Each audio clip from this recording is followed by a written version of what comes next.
প্রিয় কৃষক ভাইরা, আসসালামু আলাইকুম। আপনারা যে ফসলটি দেখতে পাচ্ছেন এটি হলো রসুন। আর এই যে রসুন, এই রসুনটি চাষ করা হয়েছে বিনা চাষে, অর্থাৎ কাদা মাটির উপরে। আপনারা একটু লক্ষ্য করলে দেখতে পাবেন কাদা মাটির উপরে বীজ বপন করা হয়েছে।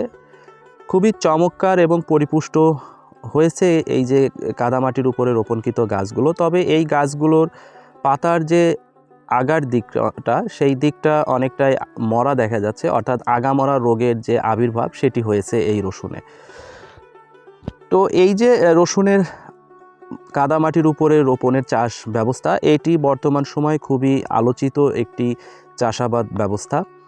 এই ব্যবস্থাটা কৃষকেরা গ্রহণ করছেন এবং এতে করে কৃষকেরা সফলও হচ্ছেন। কারণ এই রসুনের যে চাষ, এই চাষটি কাদামাটিতে যখন করে থাকে কৃষকেরা, তাদের যে খরচ, সেই খরচের অনেক অংশ কমানো সম্ভব হয়ে থাকে। রসুন দুইভাবে চাষ করা যায়। একটি হলো পাওয়ার টিলারের মাধ্যমে চাষ করে জমি প্রস্তুত করা, আর আরেকটি হচ্ছে কাদামাটির উপরে রসুনের যে বীজ সেটি রোপণ করা। এই দুই ব্যবস্থার মধ্যে সবথেকে সাশ্রয়ী এবং কার্যকরী ব্যবস্থা সেটি হচ্ছে কাদামাটির উপরে রোপণকৃত যে ব্যবস্থা সেটি।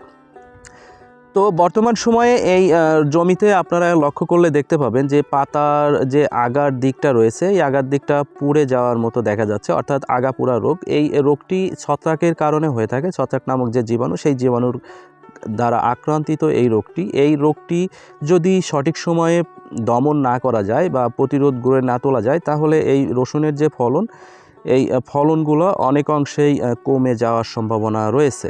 আপনারা যদিও দেখতে পাচ্ছেন গাছগুলো খুবই পরিপুষ্ট এবং পরিচ্ছন্ন বলে মনে হচ্ছে, তবে এই আগামরা রোগটাই এখানকার মূল সমস্যা। যেহেতু রসুন এবং পেঁয়াজ দুটি ফসলই মশলা জাতীয় ফসল, আর এই দুটি ফসলের রোগ প্রায় একই রকমের হয়ে থাকে, সেই ক্ষেত্রে আমরা যেটি করতে পারি, এই রসুনের আগামরা রোগের জন্য যে পদক্ষেপগুলো গ্রহণ করতে পারি সেটি হলো টেবুকোনাজল এবং টাইফ্লক্সোস্ট্রবিন গ্রুপের যে ছত্রাকনাশক রয়েছে, এই ছত্রাকনাশকগুলো আমরা প্রতি লিটার পানিতে 1 গ্রাম হারে যদি মিশিয়ে স্প্রে করি, তাহলে এই রসুনের যে আগামরা রোগ সেটি সহজেই দমন করা সম্ভব। এক্ষেত্রে যদি বাণিজ্যিক নাম আমি বলতে যাই, তাহলে বিভিন্ন কোম্পানির বিভিন্ন প্রোডাক্ট রয়েছে।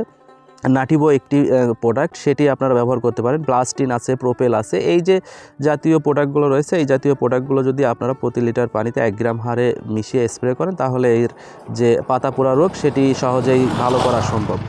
এর বাইরেও যে সমস্যাগুলো আমরা দেখতে পাচ্ছি, রসুনের যে পাতার নিচের অংশগুলো সেগুলো অনেকটাই পুড়ে পুড়ে বসে যাচ্ছে, এরকম অবস্থাও দেখতে পাচ্ছি। তো সেক্ষেত্রেও এই যে গ্রুপগুলোর নাম বললাম বা এই যে প্রোডাক্টগুলোর নাম বললাম, এগুলো দিলে এগুলোর যে সঠিক সমাধান সেটি পাওয়া সম্ভব।